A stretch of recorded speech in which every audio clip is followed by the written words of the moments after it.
Right, good evening, good morning, afternoon, global population, time for sure it.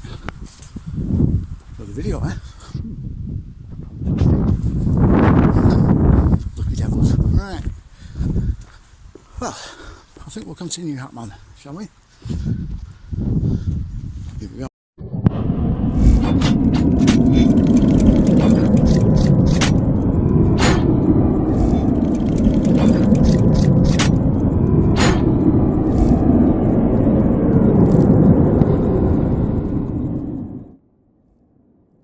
Samuel N. Fisher, author of the Legion Saga. After a top-secret, multinational military experiment goes horribly wrong in the deserted city of Pripyat in 1992, it uncovers a nightmarish 25,000-year-old plot that could spell the end of humanity. Who knows? Hopefully if they make a movie out of it, they'll cast me.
I did say for this episode that we'd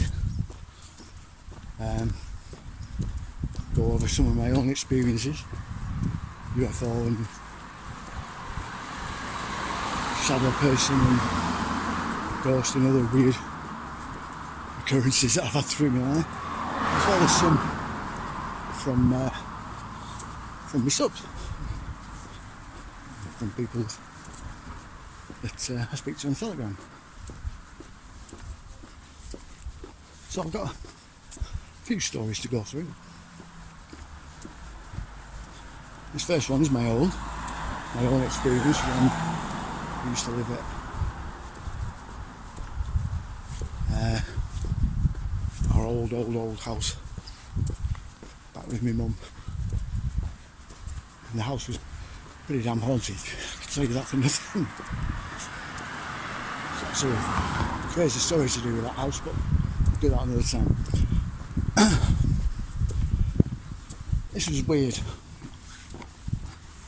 It happened about 2 weeks after I was walking up the stairs. But that was weird. The camera switched off mid-sentence. It's really weird. Especially when what we're talking about there, right? With the when I was walking up the stairs, just as I got to the top, this thundering footsteps coming up behind me. It was only me in the house. Yeah, these were pronounced, defined, and most definitely sounded like a person coming running up behind me, fast and hard. And as soon as I turned round, nothing, absolutely nothing there. And it was one of the most unbelievably jarring experiences I'd had up until that point. It really was. So strange. There's just no way of explaining it. It really wasn't. No way at all.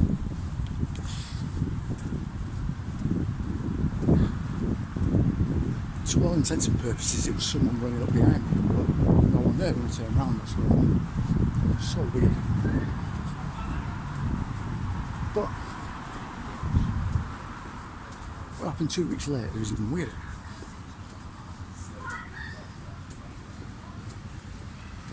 I woke up, middle of the night, can't remember what woke me up. To this day, I still can't remember what the hell it was that woke me up, or why I did. But I sat up.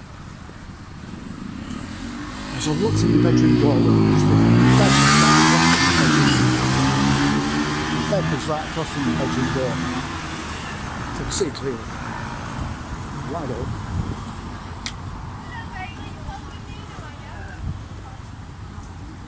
From the other side of the room, I could see a figure. Now,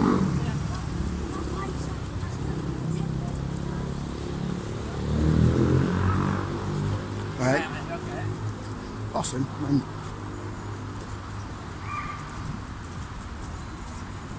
people talk about these things, shadow figures, the first thing they mention is that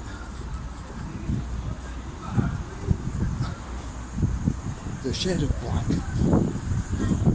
is far darker than everything else around them, like just a normal nighttime sort of darkness, if you get what I mean. It seemed darker in some way, but something, all of them, well, pretty much all of them fail to mention is this one aspect. And it's something that when I was talking to a friend of mine in the story I'll give you next, the similarities were striking and I knew he was telling the truth.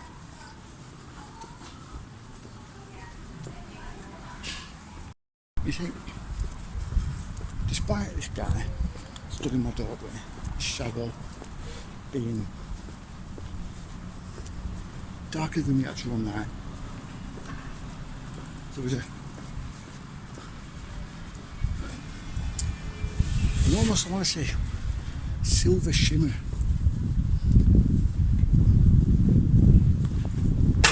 that showed every detail of his clothing. He's wearing a World War II jacket, you know what I mean, trench coat, army fatigues. I could see all that. Even though it was in shadow, I could see every bit of detail of that. I couldn't see his face.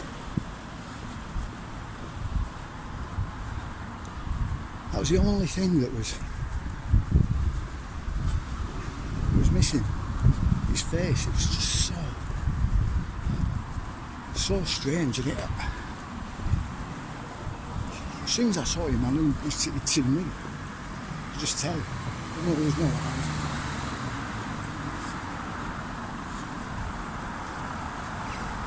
I could just tell he was looking at me.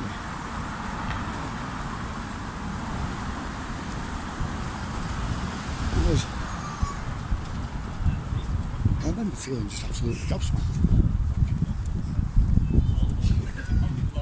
I mean, it wasn't the first apparition I'd seen a long shot, but it was the first one I'd seen of this time. It won't be the last one I've seen, but it was the first one. It was just so weird. I mean, I felt like I was sat there looking at him for hours. It must have been only about 10 or 20 seconds. And then, all of a sudden, he just lifted his hand, stood in the doorway and went like this. The first thing I thought was, nope, boof, put my head down, went back to sleep.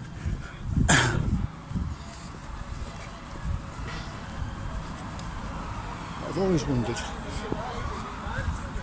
just what might have happened if I'd have actually got up and gone with him.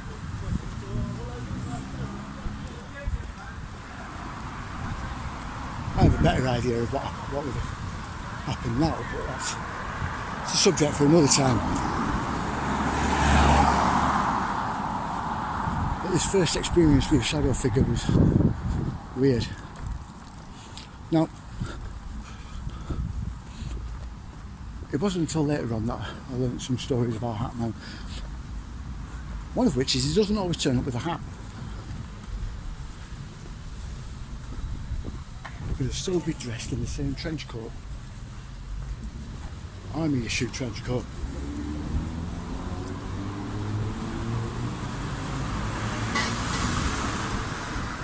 That really freaked me out.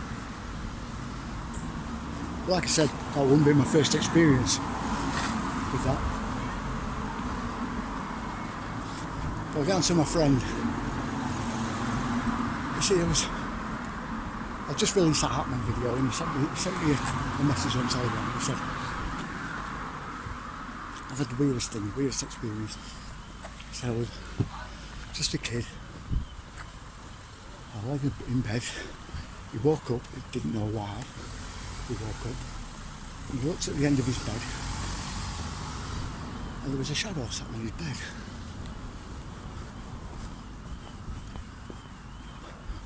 But he could tell immediately that it was an old woman, an older woman.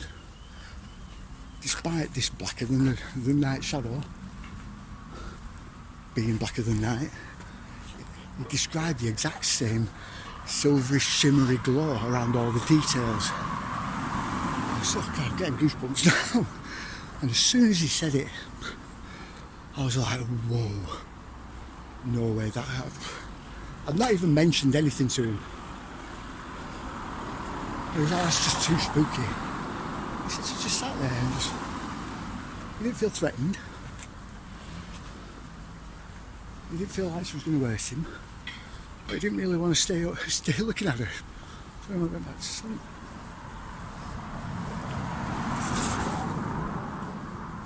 And this is a common theme with shadow figures. Most people associate them with demons or demonic entities, but I don't think that's often the case.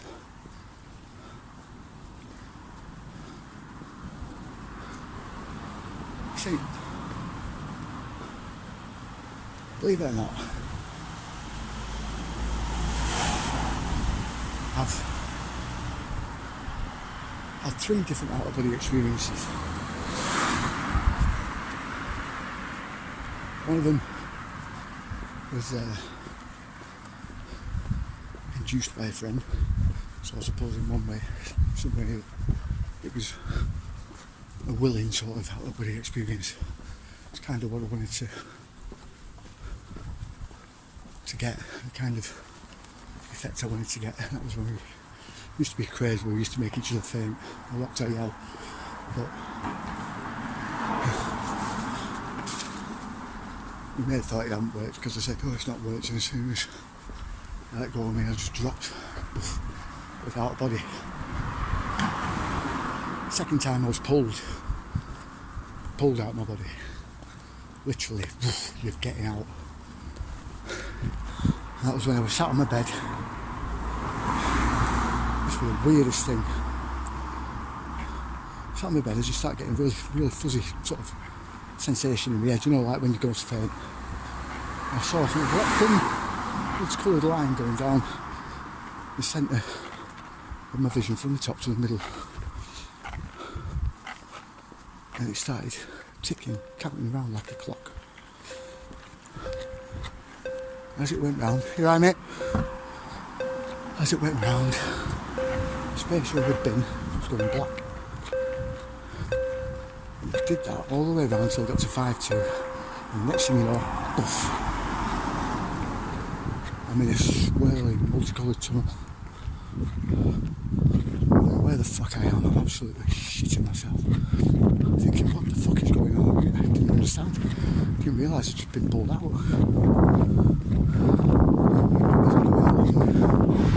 Come into contact with brilliant black sort of mass, but it wasn't.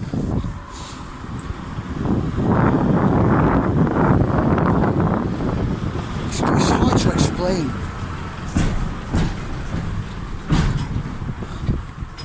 Because even though it's dark, it's black, it's almost was almost bright, if you get what I mean. And there was no feeling of malice, no feeling of danger, no feeling of anything. It was just calm.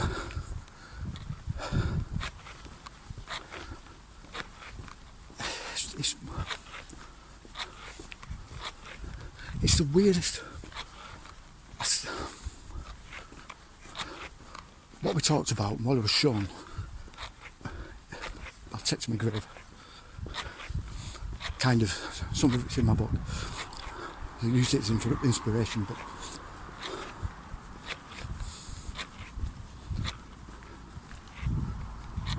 very rapidly I began to realise why certain symbology is used in the world, because of what I was seeing there.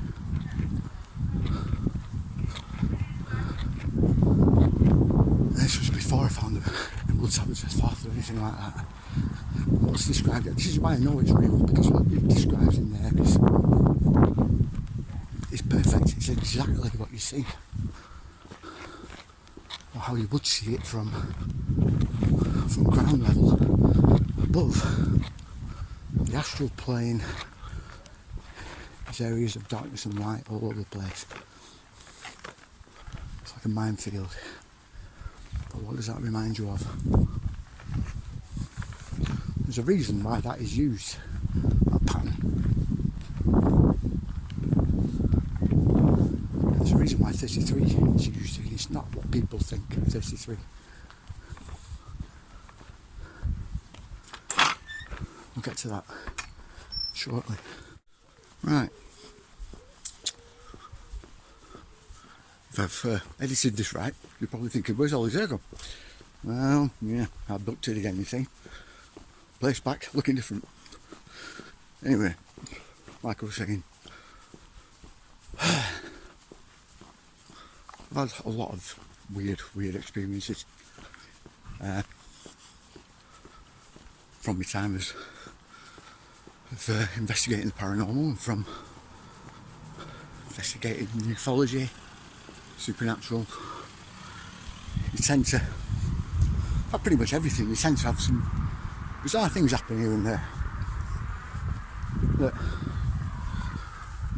kind of leave you in no doubt about what you're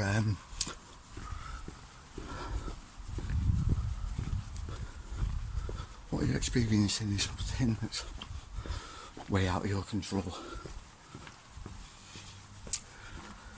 and unexplainable. I mean, I've had, like I said, experiences all my life, even before I started investigating all this stuff. There's a shadow figure on my stairs. There's a one. I used to have my bed right up close to the window when I was about 13, 14. And I remember waking up one night and it was absolutely freezing on my legs. I mean, bone cold. It was so cold. So, like, lifted the covers off me and looked forward. I could see clear as day a guy stood at the window looking at me. I was like, what the fuck? You know, shocked. Weren't expecting that. You know, there was a guy stood there, just everything, yeah? Clear as day. Solid as anything it looked. Thinking, what the hell's this guy doing here? But I was like shocked for the first few seconds. I couldn't say anything, I was just amazed. And when I started looking down towards my legs, because my legs were still freezing, and I could see his legs go right through my legs, right through the bed. And as soon as I realised that, he was gone, vanished. Just a blink of an eye, like that. Something else you'll notice, when people talk about these things disappearing, yeah, it's not like they fade out. In fact, if someone says that the apparition they saw faded out, I tend to be a little bit dubious. And that's because of all the experiences I've had. I've just gone bang like that. 1 minute there, next minute, next second gone, yeah? Just that fast. Just blink. Blink and you miss them disappearing. So when someone says they fade away, I can't really... I tend to be a bit suspicious. I mean, it may happen, but like I said, in my experience, vanish just completely. And that goes for shadow figures, apparitions, even UFOs. Although UFOs tend to fade. Another example, right? This was at a different house. And I was about, must have been about 8 or 9. Again, it was at night. Again, I was being woke up. These weren't dreams, by the way, I can tell you not for nothing. Right? I was wide awake. Especially this one. Because it was just bright. In the room, it was just different coloured rainbow colours all over the place. It wasn't bright, but it was dim, you know. I could see it on the wall. It was enough to wake me up. I was looking at my wall thinking, where the hell's coming out from? Because I didn't have a night light. I thought, if someone's shining something outside. When I turned my head, I saw a face, a huge, huge face, right? Don't know how many people, or how many of you that are watching this remember the little crystal figurines that you used to get, yeah? You used to get ducks and chicks and all sorts of different things, but they're always cut crystal. And they always did all the detail, you know, like sharp edges. Yeah, well, that's what this looked like. That's what it resembled. But it's huge. It stretched from my ceiling to my floor, which is like what? It's quite high ceiling, so I'd say about 11, 12 foot. Yeah. And it just basically touched the ceiling, touched the floor. It's huge. It was like someone had got one of them crystal things and it was shining a light through the back of it, yeah? So that's what we're creating, all the colours. I didn't feel threatened. I didn't feel scared either. I felt baffled. But I didn't feel like it wanted to hurt me or anything. It was, I mean, you could see tell it was a guy with longish hair, yeah. Slightly curly, wavy. Beard, just a normal beard, it wasn't like long one, it was just like, just a beard, yeah? But all the detail, like I said, it was all like this cut crystal. I remember, honestly God, I mean, it must have been there for what, 5-10 seconds at most. It felt like fucking ages. It was the coolest thing I've ever seen. Yeah, I've never seen anything like that again, apart from one other time. But I might get into that in a different time, not in this one. But I just remember looking at it, like, wow, that's pretty damn cool. I didn't say anything. I didn't hear anything in my head. I just saw it. And gone. Yeah, that's it. The light was off. The light was gone. And that was gone. Very bizarre. Alright, so moving on from ghosts and shallow men and blah blah blah blah blah. Let's look at the UFO side of things. Because both of these things do tie together. Always have, always will. In fact,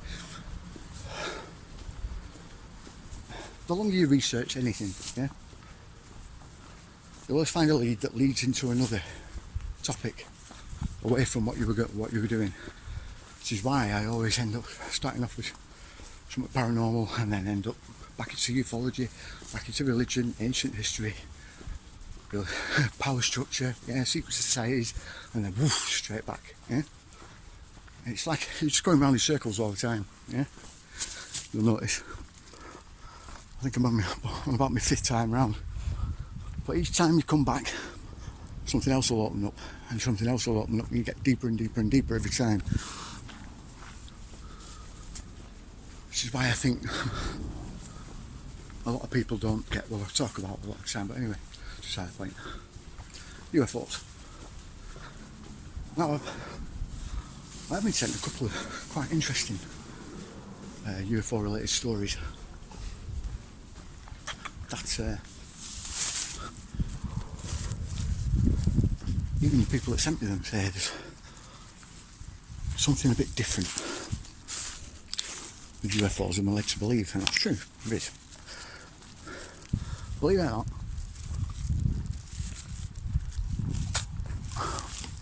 even inside our little neck of the woods, there are cover-ups, things being hidden. Now, some of those things are for quite genuine reasons. Mine being stuff I hide from you a lot because it's my insurance. Yeah.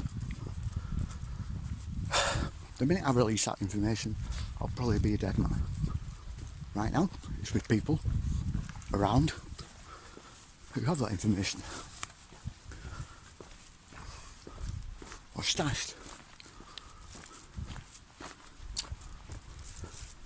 It's been that long since I've actually seen the people. But to be honest, I've forgotten who I gave it to. I mean, I've got decoys out there as well, and real ones. So they know that I've got this information as well. Anyway, these UFO encounters, I've had a few of my own, but I've investigated a lot more. Unlike with the paranormal, I've had less experiences with UFOs than I have investigated, whereas with paranormal I've had more experiences than I've had investigated, if you get what I mean. The opposite way around. But I've always thought, especially when I first started with UFOs, they were linked together. It's just certain things happen. Paranormal activity, poltergeist activity mainly, a few days before, a few days after. Not just abductions, but sightings as well. Certain things will happen. Shadow figures will turn up, all sorts. Anyway, beside the point. My own, the first one I had was... Actually, it wasn't long after I saw that guy through my base. And me and my mate were playing on this field, right? There's a big hill in the middle of this field. This field used to be where a mine shaft was, a tin mine. And what we were sat on was actually the waste, you know what I mean, all the powder that they left over from tin mining, and smelting the tin, you know, checking it out. Anyway, we sat on there. We both looked towards the hill, like the moors in front of us. Now, where I live is a tower on top of one of the hills. It's quite clear, you can see it from everywhere. Looks like a rocket. It's what caused the Germans to bomb this area during World War II, thinking it was Liverpool, but anyway, that's another story. But like I said, there's a tower on top of the hill. And from where we were sat, we could see, just next to it, to the lights. Now this was at dusk, yeah? The sun was just going down, it was summer. It's been about 8-9 o'clock. So it's still quite bright, but these 3 lights, they weren't stars because of the position where they were. And the uniformity to the way they were all lined up. You know, just in a row. Next to each other and quite closely knit together. I remember both of us looking at it. These lights going, that's a fucking weird thing to see. We both sat down, stared at it, and that's all I remember. Weird, eh? Yeah, that's all I remember. Can't remember anything else after that. Can't remember how I got home. But I remember we sat there and looked at it, baffled by it. The other 2 times is I was walking through, this was a couple of years ago now actually, walking through town where I live, and I remember hearing this plane flying really low, looking up, and the plane looked weird in itself, yeah, just by the way it looked. It had like wings sort of sticking out the back, you know, from something like swung forward. I thought, well, that's strange. It still looked like a plane though, you know what I mean? But when I looked past that, because something drew my eye, I could see it was like a greyish sort of blob that was trying to, it was just barely, what's the word I'm trying to think of? Alright. Noticeable. Yeah? Barely perceptible really, but you can still see it. It's like a sort of, well, tic-tac really. Yeah. Sort of blended in with the night sky. Well, with the sort of dusk sky, I suppose. There's some going down, some going down. But blending in. It had a kind of like, what's the word? Sort of protrusion coming out the out the bottom end of it. So it was just like an airmill or something, you know, like a scaffold, yeah, something like that. So it looked anyway, and it just slowly and silently floated up into the sky until it disappeared. Now I wasn't the only one who saw this. There was another guy in front of me who was also looking up. We just looked at each other as I was walking past. So we stood there for 2 minutes, and he looked at me. It's like we just realised that both of us were looking at the same thing. I just carried on. I kicked myself to this day that I didn't actually talk to the guy. Oh, get my camera out, get my phone out. They were two of the weirdest ones. I had a couple of others, but they were the two most notable, I think. Anyway, in a minute we'll get on to a couple of these sent. Right.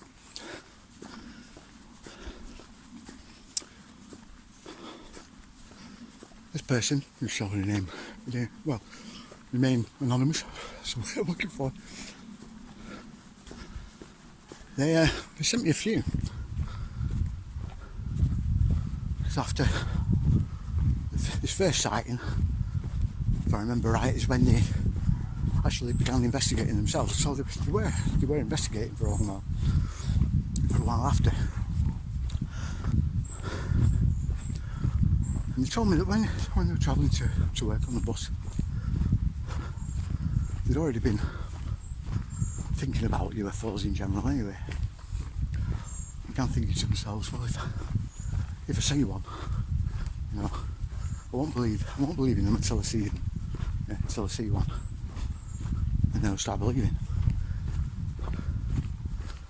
And it just so happened that when they looked out the window, all of a sudden, in the sky there is a white dot.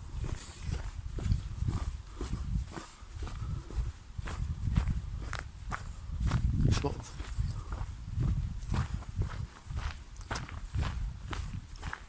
white oval, sort of, not oval, but I suppose tic-tac shape.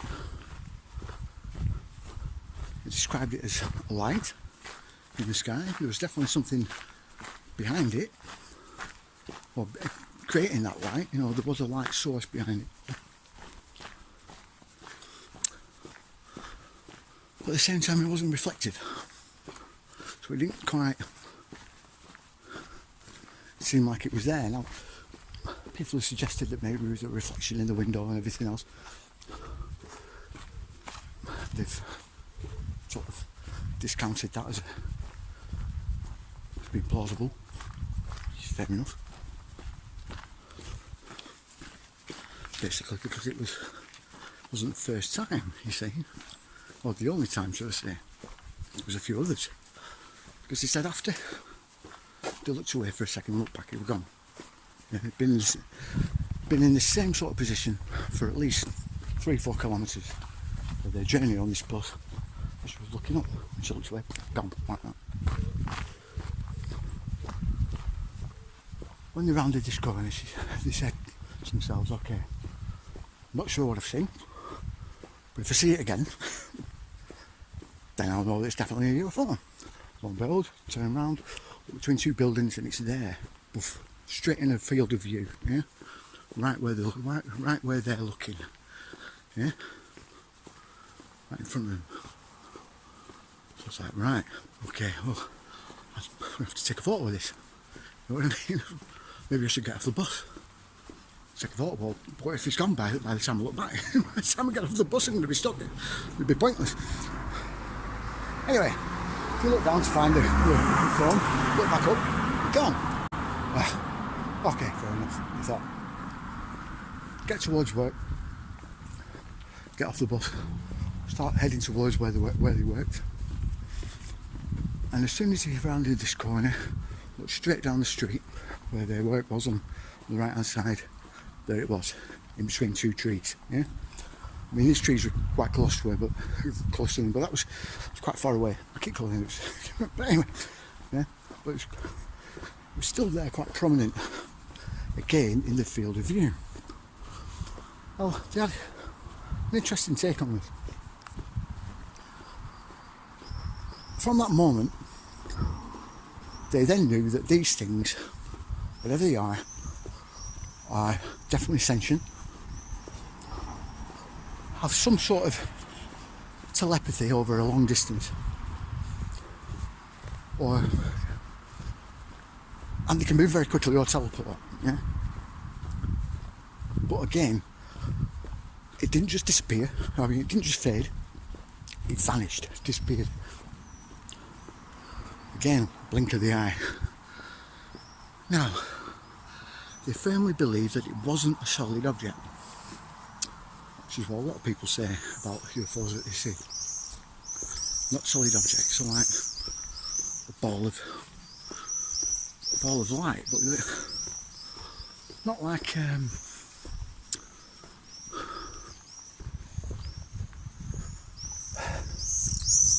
not like a beam of light. If you see a beam of light, it's translucent, it's got a translucency to it and almost sort of ethereal quality.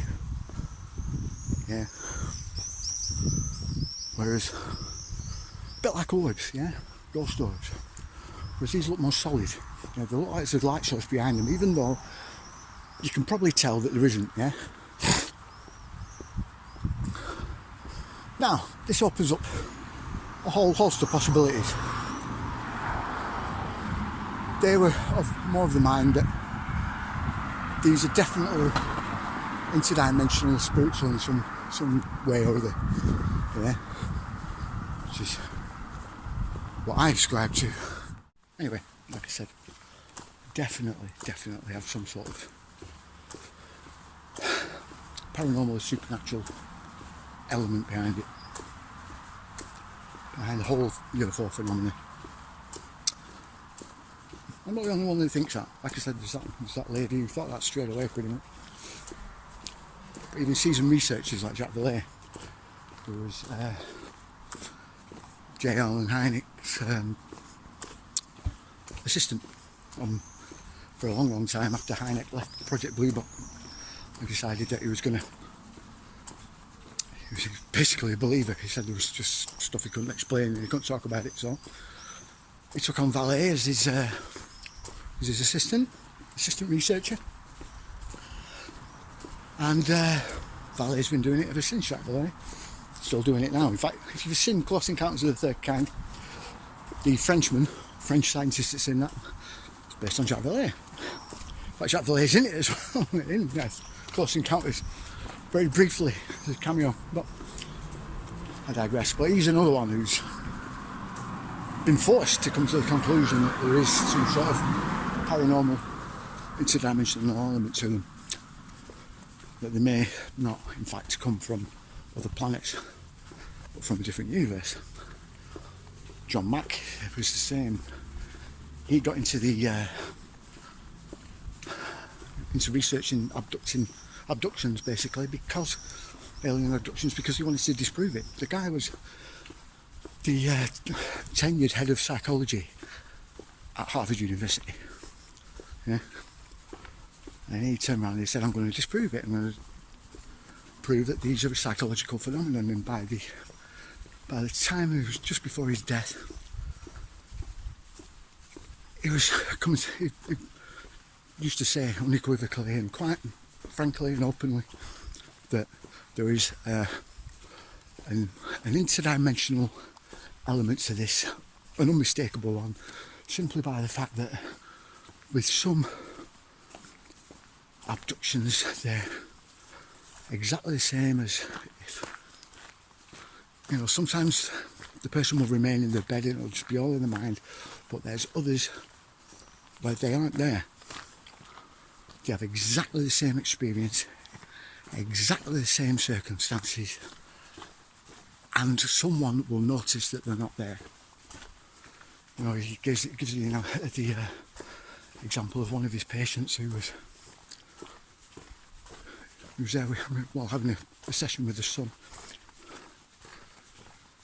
and she said, you know, well, it was just like the dream that I had a few nights before, and blah blah blah blah blah, and you know, the same things happened. And her child turned around and says, yeah, but mummy, when I went in your room, you weren't there. Literally taken through a wall. No, yeah, it was through a wall, through a bedroom wall. Yeah, these things defy the laws of physics with how they can manipulate time and space. Aye. You're probably wondering how I got here. Oh, I'm not going to tell you. It's my little secret. Those of you that are used to me by now will remember that I tend to turn up in different locations a lot. But anyway, I can tell the point. Shh. Just the point. Shadow people. Weird. Really weird, yeah. There's lots of misconceptions, strange ideas,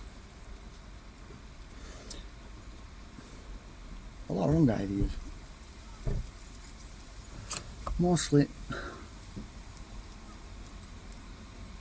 from a scientific standpoint. I don't think we quite understand. You see, what am I on about? What?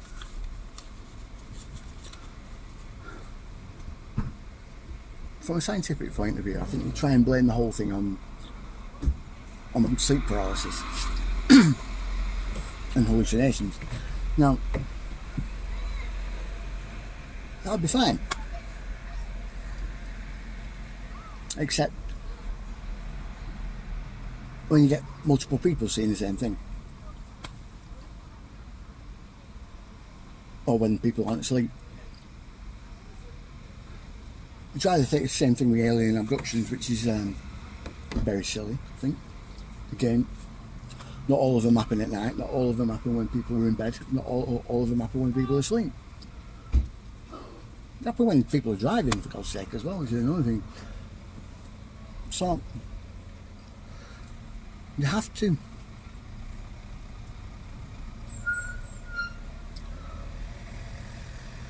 take these, and I mean numerous reports seriously. You can't just bundle them all into one basket. And I think that's what the scientific community tries to do. And the reason being is that they're a problem because they can't explain them.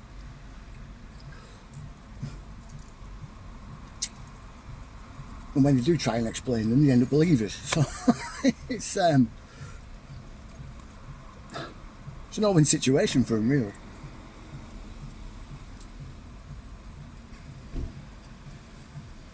I mean, this has been a long running problem with mainstream science anyway. The inability to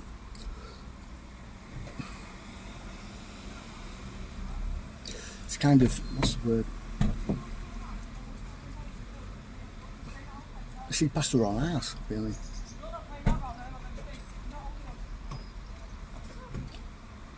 Stuff like shadow people, Hatman, UFOs, kind of bothers them in a big way. I mean, now obviously with the UFO thing, they are actually starting just beginning to admit it. You know, maybe take it seriously, but that's because of the sheer weight of reports, the credibility of the reports,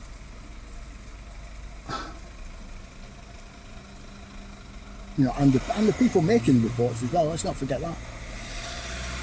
the credibility of the people actually making the reports in the first place is very, how can I put it?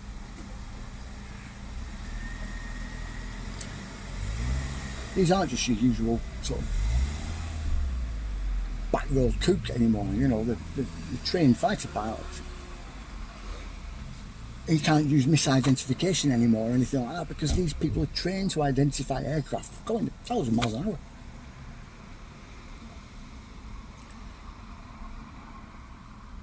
So that excuse is gone. Now you have to take them seriously, which annoys them. They don't like new things. New things tend to frighten them because you can't do anything about them. You can't categorise them or put them in a box. So they just put them into bollocks. Which you can't do, really.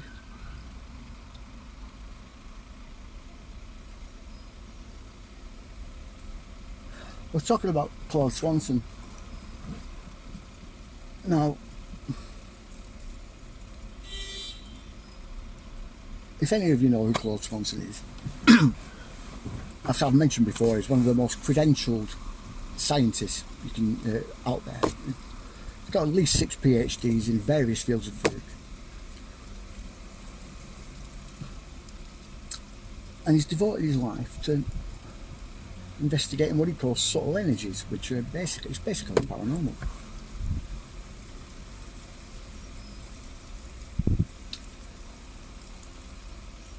It's a bit like Hal Puthoff, really, in Russell Targ. Again, 2 scientists that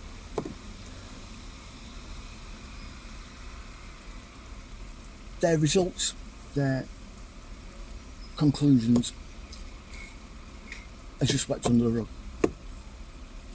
Again, can't explain them. They're anomalous. Does their head in.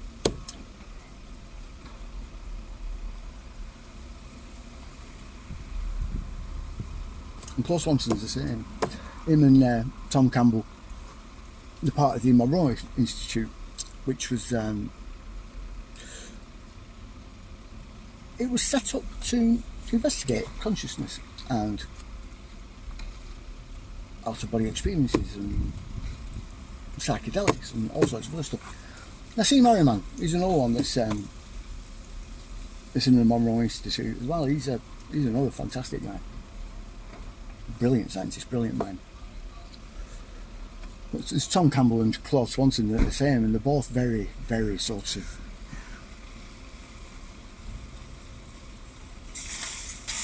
brilliant. I don't mean in a wild ace sort of thing. I mean in a mind sort of sense. Very sort of very smart people, very, very clued in, and they've taken on this sort of monumental task of trying to prove or disprove what's going on with, like I said, out-of-body experiences, ghosts, you know, all that jazz. So, oh yeah, they moved me again. Anyway, science is catching up slowly, dragged by the ankles, kicking and screaming, trying to latch onto everything it can find so it doesn't have to give in and realise that materialism no longer works. Yeah, after all, can only get you so far.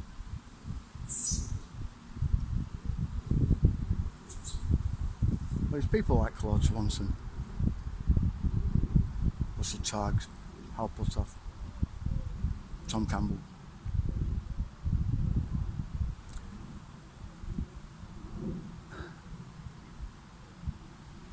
that are actually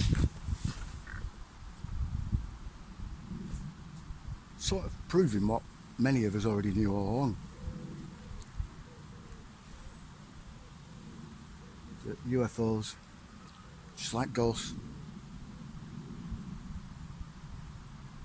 just like shadow men, just like Hatman,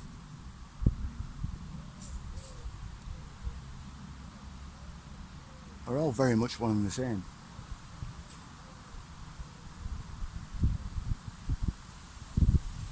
this is something that ufology is also being dragged by the ankles, kicking and screaming, trying to grab hold of anything it can, just so it doesn't get pulled in.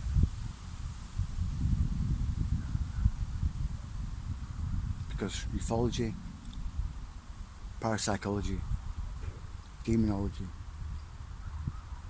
and science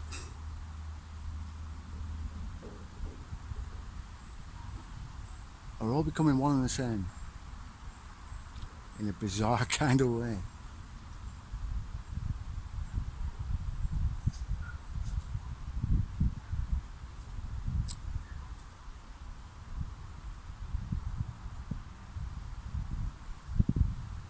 I think that's what we'll touch on next.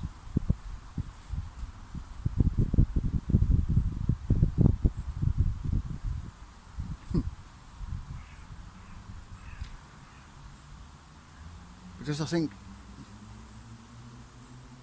quite drastically this whole thing is going to change everything,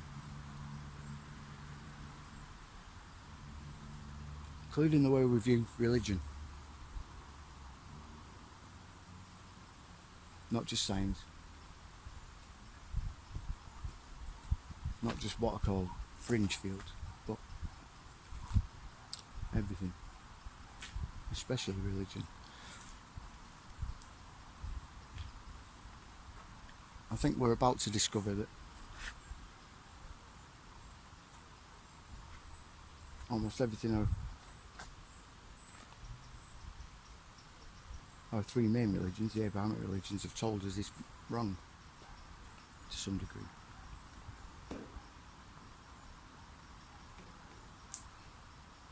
Also paradoxically right to another degree.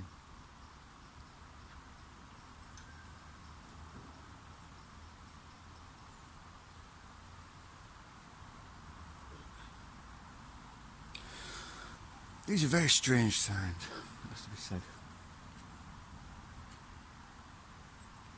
Exciting and terrifying all at the same time.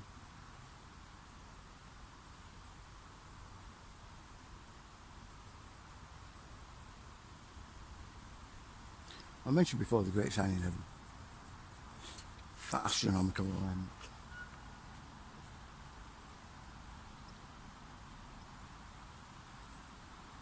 Now everything's accelerated since that point, really. Famine's coming. You can already see it on the horizon. Everything predicted in the Book of Revelations is happening now.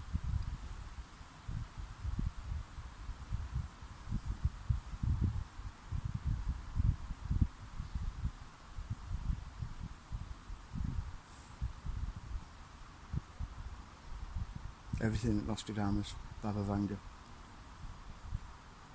Mother Shipton, Book of Revelations, Hopi.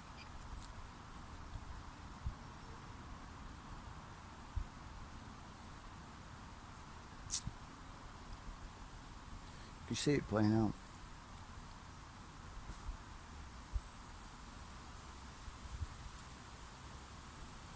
We're already in the 7 years of tribulation.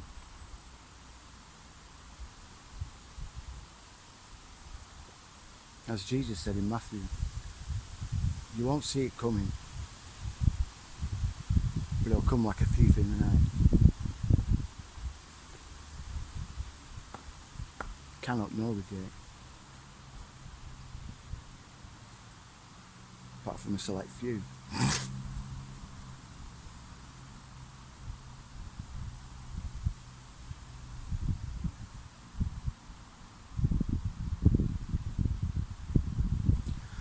To think, all them years we were wrong.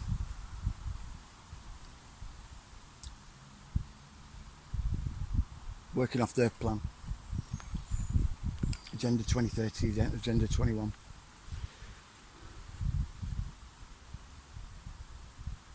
That was their plan.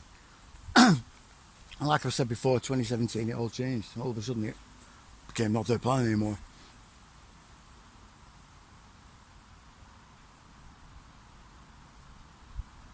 And then they tried to make matters, well, to basically wrestle back things back in their control during 2020 with this pandemic. And that just made matters worse. See, these morons, in their infinite wisdom, were trying to incite an end time scenario.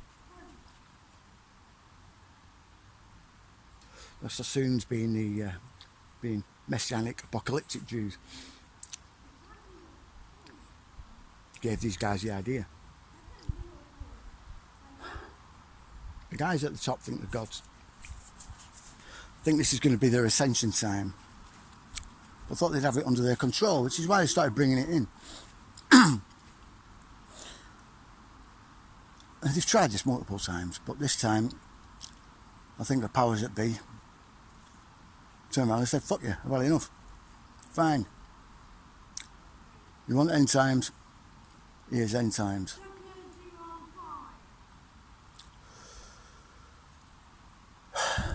There are people, don't get me wrong, they do good work. Really good work. But they're still working off the same agenda, and it's not the same anymore. And they refuse to see it.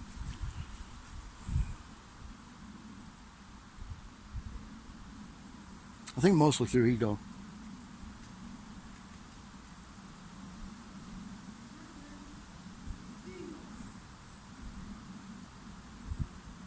The signs were there if you knew when to look and what to look for.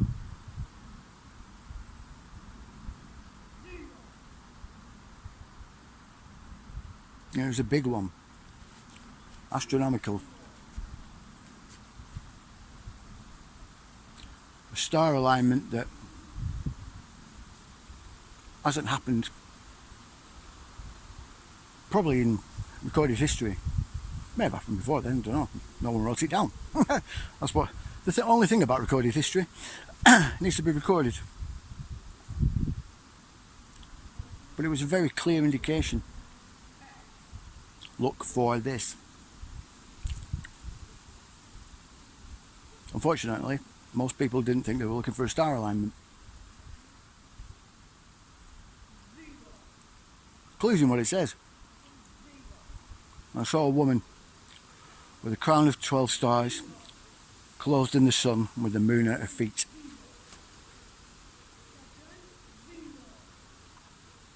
Virgo.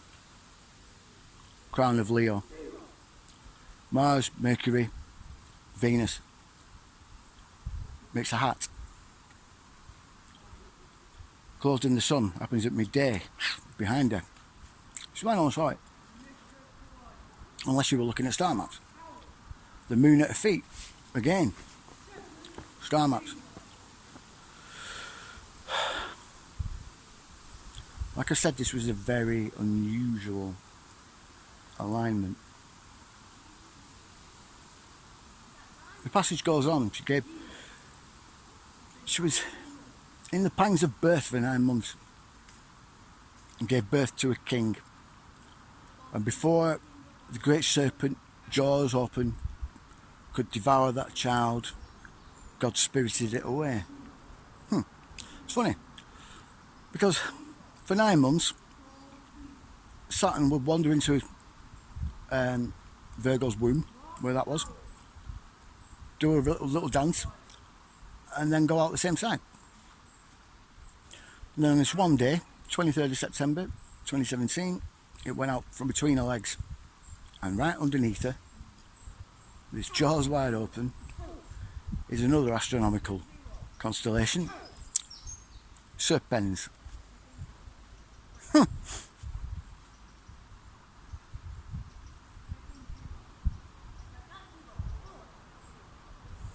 It came out from between her legs and then went up, and it's never done that again. Never will since. Never has since either.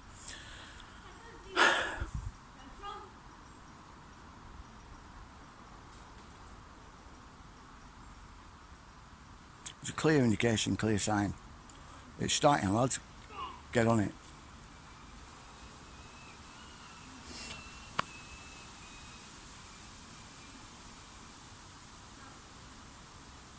Think about everything that's happened since then.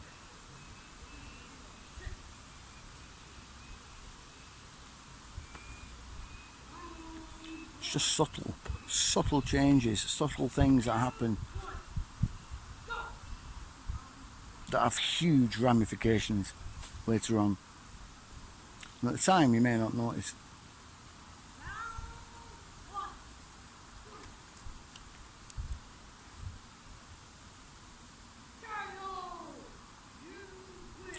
There's a reason why all of this is happening.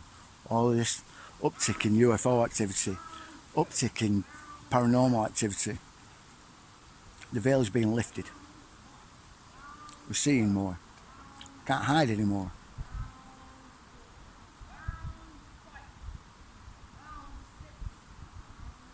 But they're going to paint it as an alien invasion, mark my words.